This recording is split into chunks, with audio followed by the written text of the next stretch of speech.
اگر اس میں seniority list کے حوالے سے کوئی مزید چیزیں دیکھی جاتی ہیں تو کیا معاملات بنیں گے، اس حوالے سے ناظرین چند حقائق آپ کے سامنے رکھتے ہیں۔ اور اس میں سینیورٹی لسٹ کو ہم جب دیکھتے ہیں تو سینیورٹی لسٹ میں ہمیں اس وقت جو ٹاپ پہ افسران نظر آتے ہیں اس میں سر فہرست تو لیفٹیننٹ جنرل عاصم منیر ہیں۔ لیفٹیننٹ جنرل عاصم منیر کے بعد نمبر آتا ہے لیفٹیننٹ جنرل ساحر شمشاد کا، اس کے بعد لیفٹیننٹ جنرل اظہر، اس کے بعد آتا ہے لیفٹیننٹ جنرل نعمان کا نمبر، لیفٹیننٹ جنرل نعمان کے بعد لیفٹیننٹ جنرل فیض کا نمبر آتا ہے، اور پھر لیفٹیننٹ جنرل عامر کا نمبر آتا ہے۔ اچھا، ان ساروں میں جو اپوائنٹمنٹ ہے، اگر تو یہ معاملہ 6 مہینے کی ایکسٹینشن تک بھی جاتا ہے، جو کہ عمران خان نے کہا کہ جی ایک نئی حکومت آئے، یعنی کیئر ٹیکر حکومت آئے اور وہ آ کے انتخابات کا اعلان کرے، اور اس کے بعد چاہے پی ڈی ایم آتی ہے، نون لیگ آتی ہے یا پی ٹی آئی آتی ہے، تو اس کا یہ استحقاق ہونا چاہیے کہ وہ آرمی چیف اپوائنٹ کرے۔ تو اگر آپ یہ بھی دیکھ لیں کہ اکتوبر میں اگر کیئر ٹیکر گورنمنٹ آتی ہے یا نومبر میں آتی ہے، تو اس کے بعد 3 مہینے میں انتخابات اور الیکشن، تو جو 5 افسران ہیں جن میں لیفٹیننٹ جنرل ساحر، اظہر، لیفٹیننٹ جنرل فیض اور لیفٹیننٹ جنرل عامر، یہ اپریل 2023 میں ریٹائر ہوں گے، تو وہاں تک بھی یہ مارجن ہوتا ہے، لیکن اس میں ایک ریٹائرمنٹ آ رہی ہے 27 نومبر کو، وہ ہے لیفٹیننٹ جنرل عاصم منیر کی۔ اگر تھوڑا سا ایک بریف پروفائل پہ ناظرین ان تمام افسران کے نظر ڈالیں تو صورتحال مزید واضح ہو جاتی ہے۔ لیفٹیننٹ جنرل عاصم منیر اس وقت سینیورٹی لسٹ پہ سب سے ٹاپ پہ ہیں، اور ان کی جو ڈیٹ آف ریٹائرمنٹ بتائی جا رہی ہے، پتہ نہیں کتنی اوتھینٹک ہے کہ نہیں، لیکن اکثر لوگوں کا یہ کنسنسس ہے کہ ان کی ڈیٹ آف ریٹائرمنٹ بنتی ہے 27 نومبر، لیکن ایک دو دوستوں نے مجھے بتایا کہ نہیں، شاید یہ دسمبر تک چلی جاتی ہے، 29 نومبر کے بعد بھی، لیکن جو ابھی تک ڈیٹ سامنے آئی ہے جس پہ زیادہ تر لوگ متفق ہیں وہ 27 نومبر 2022، یعنی جنرل قمر جاوید باجوہ کی ریٹائرمنٹ سے 2 دن پہلے۔ تو اب سوال یہ بنتا ہے کہ لیفٹیننٹ جنرل عاصم منیر جو اس وقت top of the seniority list ہیں، اگر ایک ہفتہ پہلے بھی موو ہوتی ہے سمری، یا جس طرح عمران خان صاحب نے جنرل باجوہ کو اگست میں ایکسٹینشن کا اعلان کر دیا تھا، اور شہباز شریف سپٹمبر میں اعلان کرتے ہیں، اکتوبر میں اعلان کرتے ہیں، یا نومبر کے پہلے 1-2 ہفتے میں اگر اعلان کرتے ہیں، تو لیفٹیننٹ جنرل عاصم منیر کا نام کیا اس سمری میں شامل ہوگا؟ اور اگر شامل ہوگا تو وہ ٹاپ پہ، یقیناً ٹاپ پہ ہوں گے۔ اور lieutenant general Asim Munir director general military intelligence بھی رہے ہیں، ڈائریکٹر جنرل ISI بھی رہے ہیں، اس کے بعد انہوں نے گجرانوالہ میں کور بھی کمانڈ کی، اور آج کل کوارٹر ماسٹر جنرل کے طور پہ GHQ میں اپنی خدمات انجام دے رہے ہیں۔ انتہائی نفیس آدمی ہیں، شریف النفس آدمی ہیں، اور حافظ قرآن بھی ہیں، اور جمہوریت پہ، جمہوری لیڈرشپ پہ اور سولین اتھارٹی پہ ان کا اعتماد بالکل ہے کہ یہ معاملات سولین لیڈرشپ کو ہی چلانے چاہیے۔ ایک بڑا بے داغ قسم کا ان کا کیریئر ہے، بہت سی ان کی کنٹریبیوشنز ہیں پاکستانی فوج کے لیے۔ دوسرے نمبر پہ ہمارے پاس لسٹ میں آتے ہیں، یہ تو معاملہ ہے کہ اگر یہ سمری سپٹمبر، اکتوبر یا نومبر کے شروع میں جاتی ہے تو lieutenant general Asim Munir top of the list ہیں۔ کیریئر بھی ان کا انتہائی شاندار ہے،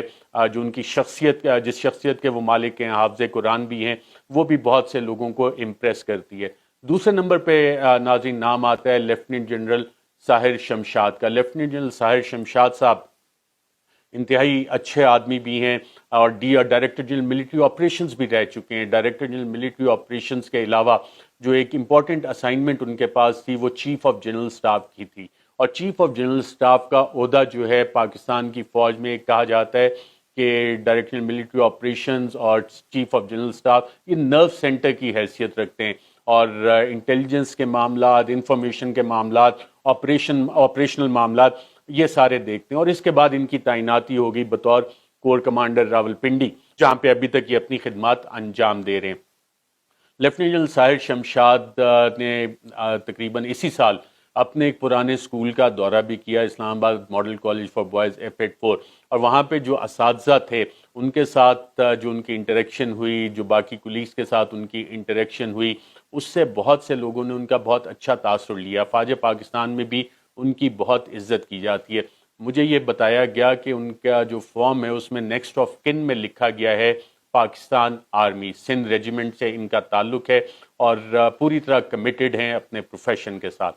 اس کے بعد ناظرین نام آتا ہے لیفٹیننٹ جنرل اظہر کا۔ لیفٹیننٹ جنرل اظہر عباس اس وقت چیف آف جنرل سٹاف ہیں، اور چیف آف جنرل سٹاف کے عہدے سے پہلے یہ کام کر رہے تھے بطور corps commander Rawalpindi. Lieutenant general Azhar Abbas کی ریپوٹیشن پاکستان آرمی میں ایک انتہائی اچھے، ایماندار، آنیسٹ اور اسٹرکٹ آفیسر کی ہے، who goes by the book, who goes by the rule, اور نو نانسنس ٹائپ ان کا ایٹیٹیوڈ ہوتا ہے بہت سارے معاملات پہ۔ And once a task is assigned to him, he make sure کہ وہ والا کام جو ہے مکمل ہو۔ پاکستان انڈیا کی جو کشیدگی ہوئی تھی اس میں بھی جس امپورٹنٹ پوزیشنز پہ تھے اسے ریزالو کرنے میں کافی اہم اور کلیدی کردار انہوں نے ادا کیا۔ لیفٹیننٹ جنرل اظہر عباس کے بعد ناظرین سینیورٹی لسٹ پہ جو نام آتا ہے وہ آتا ہے لیفٹیننٹ جنرل نعمان کا، اور لیفٹیننٹ جنرل نعمان ناظرین اس سے پہلے پروموشن سے پہلے اپنی آئی ایس آئی میں ڈائریکٹر جنرل انالیسس کے طور پہ کام کرتے رہے۔ اس کے بعد ان کی ایک اہم تعیناتی ہوئی جو بطور کور کمانڈر پشاور تھی، جو پورا آپ کا ویسٹرن بارڈر اور خاص طور پہ جو لا اینڈ آرڈر کے معاملات تھے اس دور میں انہوں نے وہاں پہ نہ صرف ڈیولپمنٹ کو دیکھا بلکہ کاؤنٹر ٹیررزم آپریشنز جو ہے اس میں بھی باقاعدہ اس چیز پہ کو دیکھتے رہے، اور بطور D G analysis I S I جو انہوں نے کام کیا، جو ان کا پرسپیکٹیو ہے اس حوالے سے وہ انتہائی اہم ہے، اور اسی وجہ سے جو ان کی اکیڈیمک انڈرسٹینڈنگ ہے، جو ان کی آپریشنل انڈرسٹینڈنگ ہے معاملات کی، آج کل پریزیڈنٹ این ڈی یو کے طور پہ کام کر رہے ہیں۔ لیفٹیننٹ جنرل نعمان کے بعد ناظرین نام آتا ہے لیفٹیننٹ فیض حمید کا۔ لیفٹیننٹ فیض حمید جنرل باجوہ کے چیف آف سٹاف بھی رہ چکے ہیں، جی او سی پنو عاقل رہ چکے ہیں، ڈائریکٹر جنرل کاؤنٹر انٹیلیجنس رہ چکے ہیں آئی ایس آئی میں، اس کے بعد director general I S I D G I S I بھی رہے، اور پھر انہوں نے کمانڈ کی بطور کور کمانڈر پشاور، اور کور کمانڈر پشاور سے پھر انہیں تعینات کر دیا گیا کور کمانڈر بہاولپور۔ ان کے دور میں جو ایک سب سے انٹرسٹنگ چیز ہوئی تھی، اور پھر انہوں نے کابل کا دورہ بھی کیا اور وہاں پہ چند انہوں نے کمنٹس دیے تھے جو کہ انٹرنیشنل ہیڈ لائنز بنی، اور کہا جاتا ہے کہ lieutenant general Faiz Hamid on the job ہوتے ہیں، کوئی بھی معاملہ ہو اگر کہیں پہ پھنس جائے تو he has a solution to every problem, اور وہ اس کا سولوشن نکال لیتے ہیں۔ لیفٹیننٹ جنرل فیض حمید کے بعد ناظرین نمبر آتا ہے لیفٹیننٹ جنرل عامر کا، اور لیفٹیننٹ جنرل محمد عامر اس وقت پوسٹڈ ہیں کور کمانڈر گجرانوالہ کے طور پہ، اور اس سے پہلے امپورٹنٹ اسائنمنٹس پہ تعینات رہے ہیں۔ ماضی میں یہ سابق صدر آصف زرداری کے ملٹری سیکرٹری بھی رہے ہیں، جس طرح ایک دور میں سابق chief of the army staff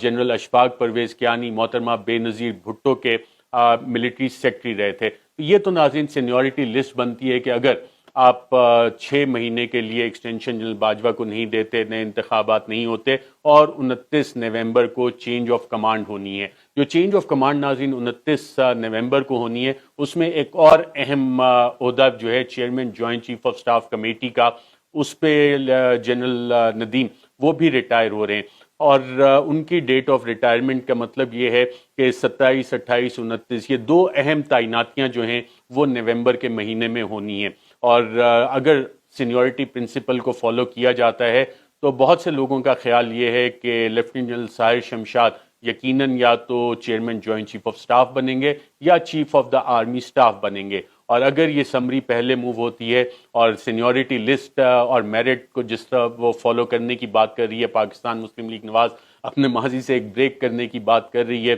اتحادیوں سے بھی انہوں نے مشورہ لینا ہے، تو لیفٹیننٹ جنرل عاصم منیر کے بارے میں کہا جا رہا ہے کہ وہ chief of the army staff بننے کے ایک سٹرونگ کنٹینڈر بھی ہو سکتے ہیں۔ لیکن اگر اس میں سینیورٹی لسٹ اور 1-2 دن کو آگے پیچھے کر کے سمری موو کی جاتی ہے اور ان کا نام اس میں شامل نہیں ہوتا، تو پھر جو میں نے آپ کو معاملات بتائے ہیں کہ سینیورٹی لسٹ میں کون کون آتا ہے، وہ چیزیں ہمیں دیکھنا پڑیں گی کہ وہ تعیناتی کس طرح سے ہوتی ہے۔